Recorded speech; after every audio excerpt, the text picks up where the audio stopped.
माननीय प्रधानमंत्री जी। आदरणीय अध्यक्ष महोदय जी,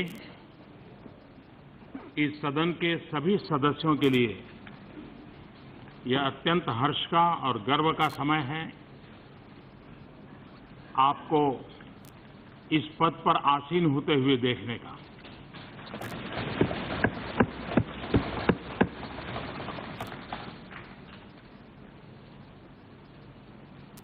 इस सदन में पुराने सभी सदस्य आपसे भलीभांति परिचित हैं। विधायक के रूप में भी राजस्थान में आपने जो सक्रिय भूमिका अदा की है, उससे भी राजनीतिक जीवन से जुड़े हुए लोग परिचित हैं। हम सबके लिए गर्व का विषय है कि स्पीकर पद पर आज एक ऐसे व्यक्तित्व का हम अनुमोदन कर रहे हैं, सर्वसम्मति से उनको स्वीकृति दे रहे हैं, जो सार्वजनिक जीवन में विद्यार्थी काल से छात्र संगठनों से जुड़ते हुए यूनिवर्सिटी की छात्र गतिविधि का नेतृत्व करते हुए जीवन का सर्वाधिक उत्तम समय किसी भी प्रकार के ब्रेक के बिना अखंड अविरत समाज जीवन की किसी न किसी गतिविधि से जुड़ा रहा। भारतीय जनता पार्टी के कार्यकर्ता के रूप में भी छात्र आंदोलन से निकल करके युवा मोर्चा के संगठन में करीब 15 साल तक जिले में, राज्य में और राष्ट्रीय स्तर पर काम किया। मुझे सालों तक संगठन का कार्य करने का अवसर मिला है। उसके कारण मेरे एक साथी के रूप में भी हम दोनों को साथ में काम करने का अवसर मिला। और कोटा वो धरती है जो एक प्रकार से आजकल शिक्षा का काशी बन गया है।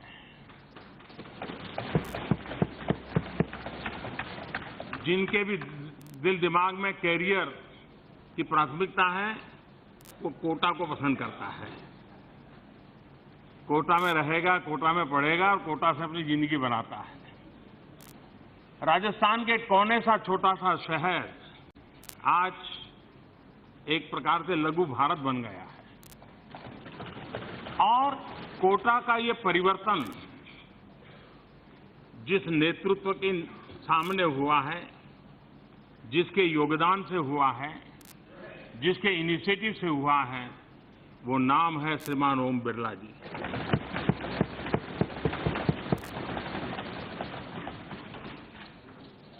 आमतौर पर राजनीतिक जीवन में हम लोगों की एक छवि बनी रहती है कि हम 24 घंटे राजनीति करते हैं, उठापटक करते हैं, तू मैं करते हैं, कौन हारे कौन जीते इसी में लगे रहते हैं।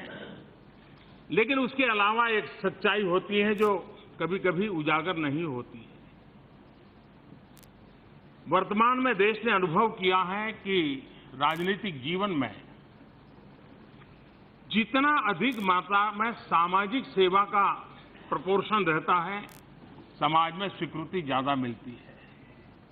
हार्डकोर पॉलिटिक्स का जमाना करीब करीब चला जा रहा है। ओम बिरला जी वो शख्सियत है जो जनप्रतिनिधि के नाते राजनीति से जुड़ना बड़ा स्वाभाविक था, लेकिन उनकी पूरी कार्यशैली समाज सेवा केंद्रीय रही। समाज जीवन की कहीं पर भी पीड़ा अगर उनको नजर आई तो पहले पहुंचने वाले व्यक्तियों में से रहे। मुझे बराबर याद है जब गुजरात में भयंकर भूकंप आया, बहुत लंबे अरसे तक वे कच्छ में रहे, अपने इलाके के युवा साथियों को लेकर के आए, स्थानीय कोई व्यवस्था का उपयोग न करते हुए अपनी व्यवस्थाओं को जो भी उपलब्ध थी उसके आधार पर उन्होंने लंबे अरसे तक सेवा का काम किया। जब केदारनाथ का हादसा हुआ तो वे फिर उत्तराखंड में नजर आए, वहां भी अपनी टोली लेकर के समाज सेवा के काम में लग गए। और अपने कोटा में भी अगर किसी के पास ठंड की सीजन में कंबल नहीं है तो रात भर कोटा की गलियों में निकलना, जन भागीदारी से गर्म कंबल वगैरह इकट्ठा करना और उनको पहुंचाना। उन्होंने एक व्रत लिया था। सार्वजनिक जीवन में हम सभी सांसदों के लिए कभी कभी वो प्रेरणा देता है। उनका व्रत था कि कोटा में कोई भूखा नहीं सोएगा, और वे एक प्रसादम नाम की योजना चलाते थे, आज भी चल रही है।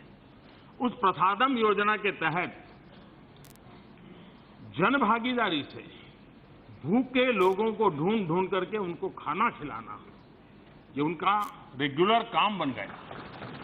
उसी प्रकार से गरीब हैं, दुखी हैं, अगर कपड़े नहीं हैं पूरे तो उन्होंने परिधान योजना बनाई।